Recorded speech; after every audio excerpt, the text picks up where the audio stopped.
តកតងជាមួយនឹងការបញ្ចេញទៅការឬការដល់ជំកំពូល បាទទី2តកតងសមត្ថភាពក្នុងការឡើងរឹងរបស់បុរសបាទអញ្ចឹងជាទូទៅសមត្ថភាពក្នុងការឡើងរឹងខ្ញុំឧទាហរណ៍2 3ចំណុចដើម្បីឲ្យបងប្អូនយើងយល់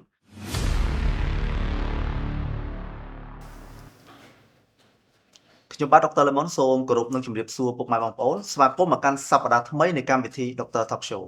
នៅសប្តាហ៍នេះផងដែរក៏មិនខុសពីសប្តាហ៍រាល់ៗទេយើងមានវេជ្ជបណ្ឌិតដែលអញ្ជើញចូលរួមមកពីតាម clinic និងមន្ទីរពេទ្យនានាស្វាគមន៍លោកវេជ្ជបណ្ឌិតប៊ុនលីប៊ុនអឌិតជំរាបសួរលោកគ្រូបាទជំរាបសួរបងបាទសុខសប្បាយដែរទេបាទសុខសប្បាយទេបងធម្មតាលោកគ្រូអាចអនុញ្ញាតស្វាគមន៍ទៅកាន់ប្រជាជនរបស់យើងតិចទៅបាទជំរាបសួរខ្ញុំបាទឈ្មោះវិជ្ជាបណ្ឌិតប៊ុនលីប៊ុនរិទ្ធឯកទេសវះកាត់តម្រង់នោមអសមត្ថភាពផ្លូវភេទនិងសុខភាពបន្តពូជបរោះបាទហើយសប្តាហ៍ថ្ងៃខ្ញុំបម្រើការនៅទីពេទ្យព្រះអង្គឌួងនិងបន្ទប់ពិគ្រោះដំណើរវិទ្យាសាស្ត្រ បាទនៅក្នុងថ្ងៃនេះលោកវេជ្ជបណ្ឌិតនឹងធ្វើការបកស្រាយអំពីសុខភាពផ្លូវពេទ្យបុរសសំណួរទី1ចង់សួរលោកវេជ្ជបណ្ឌិតថាតើឯកទេសផ្លូវភេទនិងបន្តពូជបុរសហ្នឹងមានន័យដូចម្តេចដែរជាទូទៅឯកទេសផ្លូវភេទនិងសុខភាពបុរសសំដៅទៅលើការព្យាបាលទៅលើសុខភាពផ្លូវភេទបុរសនិងសុខភាពបន្តពូជបាទតែតកតងតែបុរសទេចំពោះស្ត្រីយើងអត់ពាក់ព័ន្ធជាមួយនឹងឯកទេសមួយហ្នឹងទេបាទចុះដើម្បីអាចក្លាយជាវិជ្ជបណ្ឌិតឯកទេសផ្នែកនេះដែរតើយើងត្រូវធ្វើដូចម្តេចជាទូទៅមុននឹងក្លាយទៅជាវិជ្ជាបណ្ឌិតឯកទេសខាងផ្នែកអសមត្ថភាពផ្លូវភេទនិងសុខភាពបន្តពូជជាទូទៅគឺយើងត្រូវឆ្លងកាត់បាទការប្រឡងឯកទេសនៅសាលាសាកលវិទ្យាល័យសុខាភិបាលសិនដោយសារតែការឯកទេសតាក់ទងជាមួយការវះកាត់តម្រង់នោមគឺមានតែនៅសាលាសាកលវិទ្យាល័យវិទ្យាសាស្ត្រសុខាភិបាលទេបាទប៉ុន្តែនៅក្នុងផ្នែកនៃការវះកាត់តម្រង់នោមគឺមានផ្នែកទូជាច្រើនទៀតបាទដែលមានដូចជាការវះកាត់ទៅលើមហារីកប្រព័ន្ធផ្លូវទឹកនោមបាទមានដូចជាការវះកាត់ជួសជុលបំពង់បង្ហូរទឹកនោមតាក់ទងការវះកាត់ដោយប្រព័ន្ធអង់ស្កូបការផ្លាស់ប្ដូរតម្រង់នោមក៏ដូចជា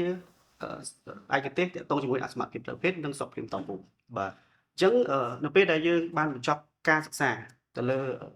ឯកទេសវះកាត់តម្រង់រួមរួចរាល់មានន័យថាយើងជាគ្រូពេទ្យដែលអាចមើលទៅលើឯកទេសទូទៅនឹងបានហើយបាទក៏ប៉ុន្តែដើម្បីឲ្យស៊ីជម្រៅបន្ថែមលើនឹងទៀតគ្រប់គ្រូពេទ្យដែលបញ្ចប់ឯកទេសវះកាត់តម្រង់នោះទាំងអស់បាទគាត់ស្វែងរកដើម្បីទៅបណ្ដឹងចំណេះដឹងបន្ថែមឧទាហរណ៍គ្រូពេទ្យខ្លះគាត់អញ្ជើញទៅសិក្សានៅប្រទេសបារាំងបាទគ្រូពេទ្យខ្លះទៀតគាត់ទៅកូរ៉េគ្រូពេទ្យខ្លះទៀតគាត់ទៅប្រទេសឥណ្ឌាបាទទៅដើម្បីបណ្ដឹងទៅផ្នែកផ្សេងៗនៅក្នុងការវះកាត់តម្រង់នោះបាទឧទាហរណ៍ខ្ញុំជាក់ស្ដែងខ្ញុំបានទៅបណ្ដឹងផ្នែកប្រព័ន្ធអង់ស្កូបជាមួយនឹងអសមត្ថភាពផ្លូវភេទនិងសុខភាពបន្តពូជនៅប្រទេសឥណ្ឌាដើម្បីពង្រឹងទៅនឹងឯកទេសមួយនេះឲ្យកាន់តែរឹងមាំដើម្បីមកព្យាបាលប្រជាជនយើងឲ្យកាន់តែមានប្រសិទ្ធភាពទៅតាមភាសារបស់លោកគ្រូយើងឃើញថានៅក្នុងឯកទេសវះកាត់ប្រព័ន្ធតម្រងនោមហ្នឹងមានឯកទេសតូចៗនៅក្នុងនោះជាច្រើនទៀតចុះលោកគ្រូអាចបកស្រាយឲ្យកាន់តែស៊ីជម្រៅបានទេតើវាមានភាពខុសគ្នាយ៉ាងម៉េចដែររវាងឯកទេសសុខភាពផ្លូវភេទបុរសនិងឯកទេសយើងអាចនិយាយថាអសមត្ថភាពសិចសូឡូកតែម្ដងតើតើជាមួយនឹងភាពខុសគ្នារវាងអសមត្ថភាពផ្លូវភេទនិងសុខភាពបន្តពូជបុរសដែលពាក្យផ្នែកទេសឲ្យឈ្មោះថាជា andrology បាទនិង sexology ជាទូទៅពីរហ្នឹងគឺមានភាពខុសគ្នាដែរតើតើជាមួយ andrology ខ្ញុំបានរៀបរាប់ខាងលើហើយតែបើតើតើជាមួយ sexology គឺយើងមិនចាំបាច់ form មេជាគ្រូពេទ្យឯកទេសវះកាត់តម្រង់នោមទេបាទអញ្ចឹងមានន័យថាយើងអាចចេញពីវិជ្ជាបណ្ឌិតទូទៅបានដែលឧទាហរណ៍តើគាត់បញ្ចប់វិជ្ជាបណ្ឌិតទូទៅហើយគាត់ស្វែងស្វែងរកស្ថាប័នឬក៏បន្តប្រទេសនានាដែលមានការ form មេឬក៏មានការបង្រៀនទៅលើឯកទេស sexology នេះគាត់ក៏អាចជាអ្នកខ្លាយជាអ្នកជំនាញខាងផ្នែកផ្លូវភេទបានដែរបាទប្រធានបទយើងថ្ងៃនេះយើងជជែកអំពីសុខភាពបុរសតើទទួលអាចបញ្ជាក់បានទេជាធម្មតាបុរសឬថាមនុស្សប្រុសយើងតែម្ដងអាយុប្រមាណដែលអាចចាប់ផ្ដើមមានបញ្ហាទៅលើសុខភាពបុរសហ្នឹងហើយជាទូទៅចំពោះបញ្ហាសុខភាពផ្លូវភេទគឺកើតទៅលើគ្រប់វ័យចាប់ពីមនុស្សប្រុសចាប់ដើមចេះចាប់ដើមអាចបន្តពូជឬក៏អាចរួមភេទបានគឺគ្រប់វ័យតែម្ដងក៏ប៉ុន្តែបើយើងនិយាយតាក់ទងជាមួយនឹងអាយុគឺក៏តាក់ទងជាមួយនឹងតាក់ទងប្រទេសតាក់ទងជាមួយទីកន្លែងផ្សេងវប្បធម៌អីចឹងទៅបាទអញ្ចឹងខ្ញុំឧទាហរណ៍តាមស្រុកយើងខ្ញុំឧទាហរណ៍ជាក់ស្ដែងខ្ញុំ practice ទៅលើអានឹងជាក់ស្ដែងគឺភាគច្រើនអ្នកដែលមានបញ្ហាផ្លូវភេទដែលខ្ញុំជួបភាគច្រើនគឺវ័យក្មេងនិងវ័យកណ្ដាលបាទប៉ុន្តែជាក់ស្ដែងហ្មងនៅក្នុង theory មិនមែនវ័យក្មេងវ័យកណ្ដាលទេវ័យចាស់ហេតុអីបានស្រុកយើងអត់សូវមានវ័យចាស់អ្វីដែលខ្ញុំគិតរងថ្ងៃទី1អាចតទៅមួយវប្បធម៌បាទទី ទី2អាចតាក់ទងជាមួយនឹងអត់សូវមានការចែកចំណេះដឹងតាក់ទងជាមួយសុខភាពផ្លូវភេទដើម្បីពួកគាត់បានយល់អំពីបញ្ហាសុខភាពផ្លូវភេទ បាទបន្ទាប់ពីលោកគ្រូបានបកស្រាយអញ្ចឹងហើយប្រជាជនចាប់ផ្ដើមឆ្ងល់វិញតើបញ្ហាផ្លូវភេទបែបណាខ្លះយើងអាចនិយាយថាជំងឺផ្លូវភេទណាខ្លះដែលតាក់ទងជាមួយនឹងសុខភាពបរិសុទ្ធគួរតែអញ្ជើញមកជួបលោកគ្រូដែរ បាទជាទូទៅបើយើងនិយាយពីជំងឺផ្លូវភេទគេបែងចែកជាពីរធំ បាទ ទី1តាក់ទងជាមួយនឹងការបញ្ចេញតកាមឬការដល់ជំងឺកំពូល បាទ ទី2តាក់ទងសមត្ថភាពក្នុងការឡើងរឹងរបស់បុរស បាទ អញ្ចឹងជាទូទៅសមត្ថភាពក្នុងការឡើងរឹងខ្ញុំឧទាហរណ៍ពី3ចំណុចដើម្បីឲ្យបងប្អូនយើងយល់ខ្ញុំឧទាហរណ៍ថាអ្នកជំងឺខ្លះគាត់មានបញ្ហាទៅលើភាពឡើងរឹង បាទ មានថាគាត់មានអារម្មណ៍ចំណង់ផ្លូវភេទប៉ុន្តែលឹងរបស់គាត់ឡើងរឹងធម្មតាប៉ុន្តែនៅពេលដែលរួមភេទគឺអត់ដល់គោលដៅដោយសារតែលឹងរបស់គាត់នេះគឺប្រភេទរបស់គាត់នេះគឺទុនពាក់កណ្ដាលទី បាទ ហើយអ្នកខ្លះទៀតមានចំណង់ផ្លូវភេទហើយអត់ឡើងតែម្ដង បាទ បាទនេះនឹងហើយក៏មានចំណុចផ្សេងទៀតដែរ បាទ ហើយចំពោះការបញ្ចេញតកាមឬការដល់ជំងឺកំពូលគឺមានជំងឺជាច្រើនទៀតមានដូចជាជំងឺឆាប់ចេញតកាមជំងឺពន្យាពេលនៃការឆាប់ចេញតកាមជំងឺរួមភេទអត់ដល់ជំងឺកំពូល បាទ អ្នកខ្លះដល់ជំងឺកំពូលប៉ុន្តែអត់បញ្ចេញតកាមមកទេដោយការមានការរាំងស្ទះនៅកន្លែងណាមួយ បាទ ឬក៏អ្នកជំងឺខ្លះទៀតអត់ដល់ជំងឺកំពូលតែម្ដង បាទនៅក្នុងចំណោមជំងឺទាំងអស់ហ្នឹងតើជំងឺមួយណាដែលលោកគ្រូជួបប្រទះច្រើនជាងគេ ជាទូទៅនៅស្រុកយើងអ្វីដែលខ្ញុំជួបប្រទះហើយឃើញច្រើនជាងគេហ្នឹងគឺមានជំងឺពីរ បាទ ទី1តាក់ទងជាមួយនឹងជំងឺតាក់ទងសមត្ថភាពក្នុងការឡើងទៅរបស់បុរស បាទ ទី2តាក់ទងជាមួយនឹងជំងឺឆាប់ចេញតកាម បាទនៅក្នុងការមិនឡើងរឹងរបស់បុរសយើងអាចបញ្ជាក់បានទេរោគសញ្ញាហ្នឹងរបៀបមិនដែរដែលអាចឲ្យគាត់អញ្ជើញមកជួបនៅខាងវិជ្ជបណ្ឌិតឯកទេស ជាទូទៅនឹងភាគច្រើនគឺអ្នកជំងឺគាត់តែងតែដឹងរោគសញ្ញាខ្លួនឯងទេព្រោះអីជានេះជាការអនុវត្តគាត់ជាប្រចាំ កលតែម្ដង បាទតោះអញ្ចឹងជាទូទៅចំពោះអ្នកជំងឺដែលលឹងគាត់អត់សូវងើបឡើងទៅគឺមានរោគសញ្ញាមួយចំនួនដូចខ្ញុំលើកឡើងខាងលើ បាទ អ្នកជំងឺខ្លះគាត់មានអារម្មណ៍ផ្លូវភេទប៉ុន្តែលឹងរបស់គាត់អត់ងើបឡើងទៅនេះ បាទ អ្នកខ្លះឡើងរឹងដែរប៉ុន្តែឡើងរឹងអត់គ្រប់គ្រាន់ បាទ មានន័យថាឧទាហរណ៍ថាធ្លាប់ស្គាល់ពី1ដល់5អញ្ចឹង បាទ ឡើងរឹងបាន2បាន3អញ្ចឹងទៅអញ្ចឹងធ្វើឲ្យគាត់មិនអាចរួមភេទបាន បាទ ទី2មួយទៀតតើតើជាមួយនឹងគាត់មានចំណង់ផ្លូវភេទខ្លាំងប៉ុន្តែការឆ្លើយតបនៃការឡើងរឹងរបស់គាត់គឺអត់មានតែម្ដង បាទ ហើយអ្នកជំងឺខ្លះបាត់ទាំងពីរតាំងចំណង់ផ្លូវភេទទាំងភាពនៃការឡើងរឹង បាទចុះបើតកតងឲ្យស៊ីជម្រៅជាមួយនឹងការឆាប់ចេញទៅកាមសម្រាប់មនុស្សប្រុសមុននឹងឈានទៅដល់ការរយៈពេលឬក៏ភាពមិនប្រុសក៏ដោយខ្ញុំអាចសួរបានទេថាតើរយៈពេលប៉ុន្មាននៅក្នុងការចេញទៅកាមដែលជាពេលវេលាធម្មតានិងសមស្របសម្រាប់មនុស្សប្រុស ជាទូទៅបើយើងនិយាយជាធម្មតាហ្មង បាទ លើសពី1នាទីកន្លះ បាទ តែរីខ្លះគេលើសពី3នាទីអញ្ចឹងទៅក៏ប៉ុន្តែបើ optimum time សម្រាប់ការផ្ដល់ឲ្យនឹងដៃគូគឺចន្លោះពី5ទៅ14នាទីល្អតែកាន់តែខ្លះទៀតក៏គេអាចនិយាយពីចន្លោះពី4ទៅ15នាទីដែរ បាទចុះបើសិនជាមានបញ្ហាមានន័យថាវាអាចលើសនឹងឬក៏ក្រោម លើនឹងឬក៏ក្រោមនឹង ក្រោមនឹងដែរអូខេក្នុងករណីហ្នឹងដែរបើសិនជាគាត់មានសញ្ញាទាំងអស់ហ្នឹងតើការវិធីកែខៃផ្សេងៗតើគាត់អាចកែខៃខ្លួនឯងបានឬក៏គួរតែមកជួបវិជ្ជបណ្ឌិតឯកទេសតែម្ដង អូខេជាទូទៅជាយោបល់របស់ខ្ញុំយើងគួរតែស្វែងរកវិជ្ជបណ្ឌិតឯកទេសដើម្បីឲ្យរកមូលហេតុបានច្បាស់លាស់ពីព្រោះការព្យាបាលជំងឺទាក់ទងជាមួយផ្លូវភេទក៏ដូចជាការព្យាបាលជំងឺផ្សេងៗដែរ បាទ មានថាមានមូលហេតុច្បាស់លាស់អញ្ចឹងយើងឧទាហរណ៍ថាក្នុងករណីដែលអ្នកជំងឺជាក់ស្ដែងដូចឥឡូវដូចជាទាក់ទងជាមួយនឹងជំងឺកាមរោគកំពុងតែយើងវាយរហូតដែរ បាទ ខ្ញុំជួបច្រើនដែរអញ្ចឹងជាទូទៅជំងឺកាមរោគពេលដែលវាឆ្លងហើយវាអាចឲ្យផលវិបាកដូចជាការរលាកពេញប្រូស្តាតរ៉ាំរ៉ៃដូចជាការរលាកពេញអ៊ីនហ្វីនីមរ៉ាំរ៉ៃ បាទ យើងទាំងអស់ហ្នឹងក៏អាចជាមូលហេតុមួយក្នុងចំណោមមូលហេតុផ្សេងទៀតដែលធ្វើឲ្យអ្នកជំងឺមានវិបត្តិផ្លូវភេទដែរ បាទ អញ្ចឹងបើក្នុងករណីដែរឧទាហរណ៍ថាគាត់មានបញ្ហានឹងហើយស្រាប់តែគាត់អត់ទទួលការព្យាបាលទេគាត់ fraud ដំណោះស្រាយខ្លួនឯងវានឹងធ្វើឲ្យបញ្ហាហ្នឹងវាកាន់តែវិវត្តនឹងមានការលំបាកក្នុងការព្យាបាល បាទបើសិនជាអ្នកជំងឺដែលគាត់បានស្ដាប់អំពីបញ្ហាដែលលោកគ្រូមានប្រសាសន៍មិញពីរមិញខាងលើតើតើមួយការមិនឡើងរឹងតើតើមួយការឆាប់ចេញទៅកាមពេលដែលមកទទួលការព្យាបាលលោកគ្រូអាចប្រាប់ពីការព្យាបាលឬក៏ការmanagement ខ្លះៗទេទៅលើជំងឺហ្នឹង បាទខ្ញុំអាចជាទូទៅដូចខ្ញុំជម្រាបយើងមិនខុសពីជំងឺផ្សេងៗទេ បាទ យើងមកដល់យើងពិគ្រោះនិងប្រឹក្សាជាមួយគាត់ បាទ ដើម្បីបញ្ហាផ្សេងៗដែលអាចកើតមាន បាទ អ្នកជំងឺខ្លះគាត់មានប្រវត្តិធ្លាប់ប្រើប្រាស់ថ្នាំនេះឬក៏ធ្លាប់មានប្រវត្តិមានជំងឺនេះអញ្ចឹងយើងត្រូវសួរតាក់ទងប្រវត្តិរបស់គាត់ទី2យើងសំខាន់បំផុតចំពោះតាក់ទងមួយគ្រូពេទ្យផ្លូវភេទគឺអ្នកជំងឺដែលមានបញ្ហាហ្នឹងម្ដងគឺ គ្រប់ជំងឺទាំងអស់ទៅទៅមួយផ្លូវភេទគឺ examination ទៅលើ scrotum របស់គាត់ បាទ examination ទៅលើលឹងរបស់គាត់ examination មានថាយើងពិនិត្យរាងកាយ ការពិនិត្យរាងកាយ ទៅលើប្រព័ន្ធបន្តពូជរបស់គាត់ បាទ ដើម្បីរករកមូលហេតុផ្សេងៗដែលអាចកើតមាន បាទ ព្រោះអីហេតុអីបានយើងត្រូវពិនិត្យពេលខ្លះជំងឺមួយចំនួនខ្ញុំឧទាហរណ៍ដូចជំងឺរលាកពេញ EPD ដំណាំដៃយើងអាចធ្វើរោគវិនិច្ឆ័យនឹងអេកូបានទេភាគតិចតែយើងអាចធ្វើរោគវិនិច្ឆ័យនឹងអេកូបាន បាទ ពេលយើងទៅលើ symptom រោគសញ្ញារបស់អ្នកជំងឺ បាទ នឹងការស្ទាបប៉ះរបស់ពេទ្យ បាទ អញ្ចឹងជាចំណុចមួយដែលសំខាន់ហើយលើកទឹកចិត្តឲ្យបងប្អូនបរិសុទ្ធយើងគួរតែ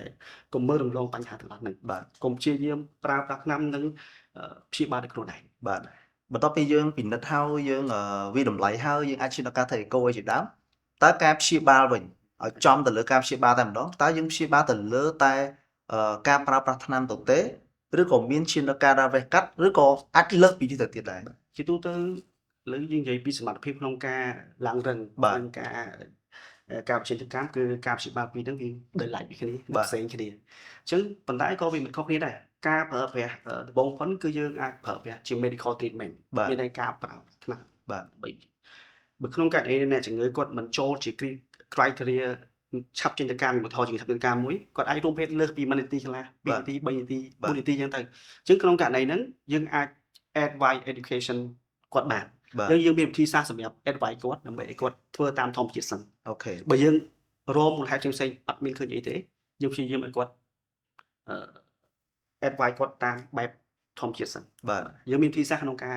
បញ្យល់គាត់ ប្រយោគគាត់បាទចុះអាចឈានដល់ការវេះកាត់ដែរទេគ្រូ ជាទូទៅបើក្នុងករណីដែលអ្នកជំងឺគាត់ fail ក្នុងការប្រើប្រាស់ បាទ យើងអាចប្រើប្រាស់ថ្នាំដ៏មានប្រសិទ្ធភាពអត់មានអីយើងអាចឈានដល់ការវេះកាត់ហើយក្នុងការវេះកាត់បើយើងនិយាយពីចំពោះអ្នកជំងឺដែលឆាប់ចេញទៅការវេះកាត់ក្នុង recommendation គេរងថ្ងៃ EAU ក៏ដោយ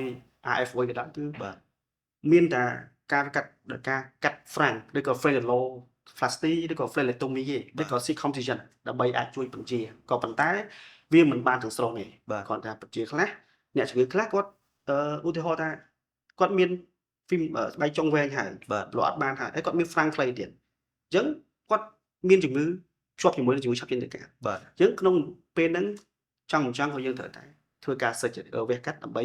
ហើយតមកតាមដានជំងឺ តាមដានជំងឺវិញ Yes អូខេ ហើយក្នុងករណីមួយទៀតអ្នកជំងឺគាត់មានស្បែកជើងធម្មតាទេប៉ុន្តែ frank ក៏ធម្មតាដែរប៉ុន្តែបើសិននៅក្នុងករណីដែលយើងប្រើប្រាស់ថ្នាំទៅគាត់ហើយអត់មានប្រសិទ្ធភាពសោះ បាទ ថតតែ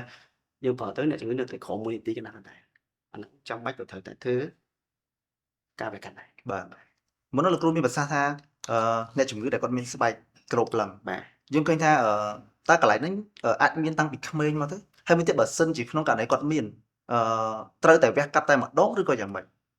ជាទូទៅបើសិននៅក្នុងករណីយើងនិយាយ phimosis ពីច្រើនគឺចូលជាមួយស្បែកក្របឡើងវិញគឺពីច្រើនមកពីកណ្ដាលដែរ បាទ ពាក្យអង្អែយើងមានការផន់ច្រឡំបន្តិច បាទ ដោយសារឥឡូវយើងមានការផ្សព្វផ្សាយទាក់ទងជាមួយនឹងជំងឺស្បែកក្របឡើងវិញច្រើនដែរ បាទ យើងអ្នកជំងឺគាត់ខ្លះគាត់យល់ច្រឡំថាឲ្យតែស្បែកក្របហ្នឹងគឺដឹងថាជំងឺនេះស្បែកក្របឡើងវិញហើយ បាទ តែបើនិយមន័យចំដែលពាក់ព័ន្ធជាមួយនឹងជំងឺស្បែកក្របឡើងវិញហ្នឹងហ្មងគឺអ្នកជំងឺគឺមិនមានលទ្ធភាពក្នុងការបន្លាត់ស្បែករបស់គាត់ឲ្យផុតក្បាលឡើងបាន បាទ មានថាវាអត់អាចឲ្យក្បាលឡើងគាត់នៅខែបាន បាទ អាហ្នឹងបានចូលយមន័យចំរបស់អ្នកជំងឺដែលមានស្បែកក្របឡើងវិញហើយករណីនេះគឺចាំបាច់ធ្វើតែត្រូវតែធ្វើការវះកាត់ បាទ ជាទូទៅការប្រើប្រាស់ថ្នាំជាបទពិសោធន៍របស់ខ្ញុំគឺអត់សូវមានប្រសិទ្ធភាពទេចំពោះអ្នកជំងឺស្បែកក្របឡើងវិញ បាទ ជាពិសេសចំពោះមនុស្សពេញវ័យ បាទចុះបើក្នុងករណីដែលអ្នកជំងឺមួយចំនួនដែលគាត់មានស្បែកក្របហើយប៉ុន្តែគាត់មិនព្រមនៅក្នុងការទទួលការវះកាត់អាចមានហានិភ័យបង្កទៅថ្ងៃអនាគតអ្វីខ្លះដែរលោកគ្រូ អូមានហានិភ័យច្រើនមែនតើ ច្រើន ទី1យើងនិយាយទៅមួយអនាម័យ បាទ ធ្វើឲ្យសុខភាពក្បាលលឹងក៏អត់សូវល្អទេភាសាមានក្លិន បាទ មានការរលាកលើក្បាលលឹង បាទ រលាកស្បែកលឹងរលាកនៅប្រព័ន្ធហូរទឹកនោមផ្នែកខាងក្រោម បាទ ដែលគេបារម្ភខ្លាំងមែនតើហ្នឹងទាក់ទងជាមួយនឹងជំងឺមហារីកក្បាល អូ បាទហ្នឹងគឺជាកត្តាមួយដែលចម្បងដែលធ្វើឲ្យអ្នកជំងឺហ្នឹងមានមហារីក គ្រោះថ្នាក់មែនតើបាទបើស្ដាប់ពីភាសារបស់លោកគ្រូទៅយើងនិយាយមួយថ្ងៃនេះមកមានអារម្មណ៍ថាវាមើលទៅហាក់ដូចជាស៊ីជម្រៅឬក៏វាមើលទៅវាដូចជាគេខ្មាស់ឲ្យមួយក៏ប៉ុន្តែពុកម៉ែបងប្អូនត្រូវតែយល់ដឹងអំពីបញ្ហានេះព្រោះនៅប្រទេសកម្ពុជារបស់យើងក៏មានវេជ្ជបណ្ឌិតឯកទេសដែលគាត់អាចគ្រប់គ្រងនិងព្យាបាលជំងឺតាក់ទងជាមួយនឹងសុខភាពផ្លូវភេទរបស់បានដែរមុននេះលោកគ្រូមានប្រសាសន៍ថាអ្នកជំងឺមួយចំនួនពេលដែលគាត់មានបញ្ហាផ្លូវភេទគាត់មកជួបលោកគ្រូក្នុងទម្រង់មួយដែលគាត់បានប្រើប្រាស់ថ្នាំនេះថ្នាំនោះ យ៉ាងនិយាយថាថ្នាំដែលមិនបានចេញវិជ្ជបញ្ជាត្រឹមត្រូវពីវិជ្ជបណ្ឌិតឯកទេសក្នុងនោះផងដែរលោកគ្រូអញបកស្រាយបានទេថា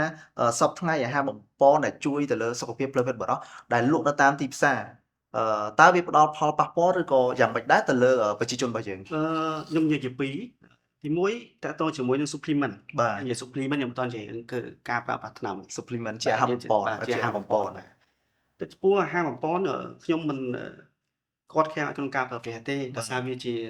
វីតាមីនវាជាអីដើម្បីជួយជំរុញផ្លូវភេទរបស់យើងឲ្យល្អក៏ប៉ុន្តែចំពោះបរិសុទ្ធដែលមានវ័យក្រោម40ឆ្នាំជាទូទៅសរីរាង្គរបស់គាត់នៅល្អប្រសើរ បាទ ល្អប្រសើរអញ្ចឹងនៅពេលដែលគាត់មានបញ្ហាសុខភាពផ្លូវភេទភាគច្រើនគឺគាត់មិនដោយសារខ្វះវីតាមីនដោយសារអីទេខ្ញុំលើកទឹកចិត្តឲ្យគាត់មកជួបគ្រូពេទ្យឯកទេសវិញដើម្បី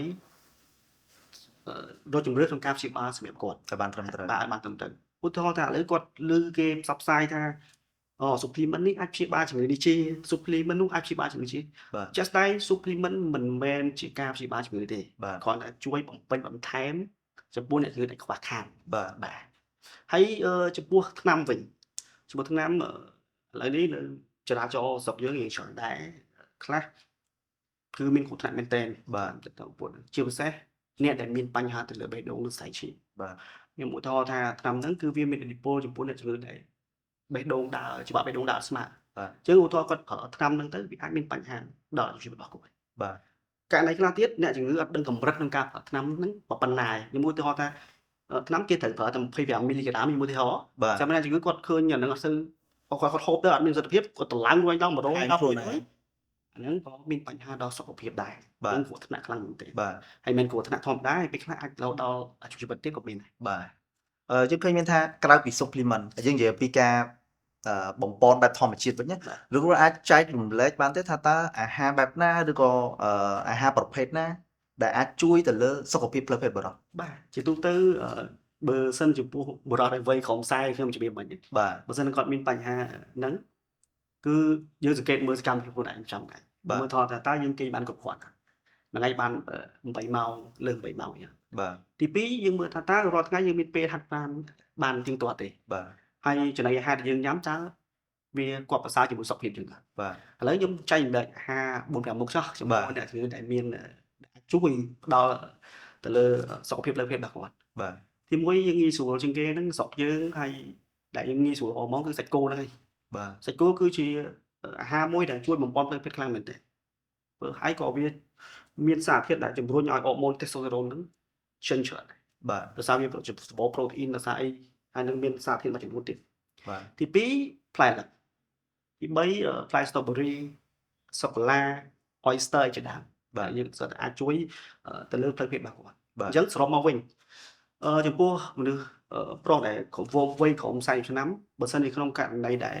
គាត់មានបញ្ហាខ្សោយផ្លូវភេទកុំព្យាយាមមកអាហារបំពន់អី បាទ ដូចជាថ្នាំ supplement អីចឹង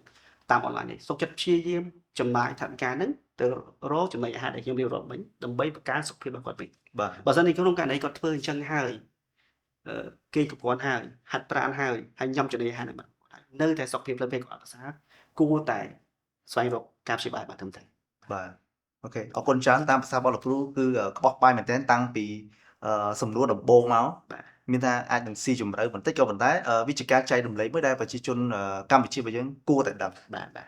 ជាចុងក្រោយតើលោកគ្រូអាចមានអីដើម្បីចែករំលែកទៅកាន់ប្រជាជនបានឬទេតាក់ទងជាមួយនឹងសុខភាពផ្លូវភេទបុរស បាទជាទូទៅដូចជាមួយសុខភាពផ្លូវភេទបុរសខ្ញុំឧទាហរណ៍ជំងឺដែលខ្ញុំជួបជាប្រចាំហ្មងទៅ បាទ ជាពិសេសជំងឺដែលមានដែលឆាប់ចេញទៅកាមឬក៏ premature ejaculation ចំពោះជំងឺនេះគឺវាមានផលប៉ះពាល់រវាងដៃគូមែន ដៃ ទេ គូ បាទខ្ញុំជួប 2-3 គ្រួសារដែរ បាទ តង់ជាមួយរហូតដល់គ្រួសារខ្លះចង់លេងគ្នាទៀតរហូតដល់គាត់មានកូន4កូន5នាក់ហើយ បាទ អញ្ចឹងគុំព្យាយាមទុកបញ្ហាខ្លួនឯងនៅក្នុងចិត្ត បាទ ដំណើរពេលដែលយើងខ្លាចជាដៃគូហើយយើងគួរតែពិភាក្សាគ្នាដើម្បីរកដំណោះស្រាយឲ្យគ្នាទៅវិញទៅមក បាទ មិនឧទាហរណ៍ថាយើងធ្វើសកម្មភាពហ្នឹងហើយយើងរួចខ្លួនយើងសប្បាយចិត្តតែខ្លួនយើងដៃគូយើងអត់សប្បាយចិត្តក៏ជាផលប៉ះពាល់មួយ បាទ ធ្ងន់ធ្ងរដែរ បាទចុះបើនៅក្នុងប្រទេសកម្ពុជារបស់យើងដូចជាលោកគ្រូជាវិជ្ជបណ្ឌិតឯកទេសស្រាប់ចឹងយើងមានសមត្ថភាពគ្រប់គ្រាន់ទេនៅក្នុងការព្យាបាលទៅលើបញ្ហាទាំងអស់ហ្នឹងឬក៏ប្រជាជន នៅតែត្រូវទៅក្រៅប្រទេសអីជាដើមទៀត ជាទូទៅរាល់ថ្ងៃគឺយើងព្យាបាលជំងឺមានប្រសិទ្ធភាពច្រើន ច្រើន ប៉ុន្តែចំពោះតើតងមួយជំងឺផ្លូវភេទនេះគឺជាជំងឺមួយដែលមានការលំបាកក្នុងការបញ្ចូលជំងឺតិចដោយសារជំងឺក្នុងករណីខ្លះខ្ញុំឧទាហរណ៍ថាឥឡូវជំងឺឆាប់ចេញទៅការមានចូលជំងឺនេះតិច បាទ ករណីខ្លះគឺជំងឺនេះគឺមកពីកណ្ដោត បាទ ខ្ញុំឧទាហរណ៍ថាឥឡូវបរិះគាត់មានគេហៅ receptor នៅលើប្រដាប់ភេទរបស់គាត់នឹងច្រើនជាងមនុស្សទូទៅ បាទ ហើយមនុស្សទៅអញ្ចឹងរំញួរទៅលើក្បាលលើមកគាត់ក៏រៀងច្រើនជាងអ្នកទូទៅដែរ បាទ អញ្ចឹងដល់ពេលដែលគាត់មានបញ្ហាហ្នឹងពេលដែលគាត់រួមភេទគឺឆាប់ដល់ជំងឺកំពុង បាទ អញ្ចឹងនេះជាបញ្ហាមួយដែលយើងគួរតែកុំមើលរំលង បាទ អញ្ចឹងយើងត្រូវតែស្វែងរកដំណោះស្រាយដើម្បីព្យាបាលវាឲ្យបានត្រឹមត្រូវ បាទ បាទអញ្ចឹងចំពោះប្រភេទជំងឺប្រភេទហ្នឹងការព្យាបាលប្រសិទ្ធភាពមានន័យថាដូចជាជំងឺទឹកនោមផ្អែមដូចជាជំងឺលើឈាមអញ្ចឹង បាទ មានថាយើងព្យាយាម control គាត់ក្នុងរយៈពេលមួយហើយយើងប្រើប្រាស់ថ្នាំតាម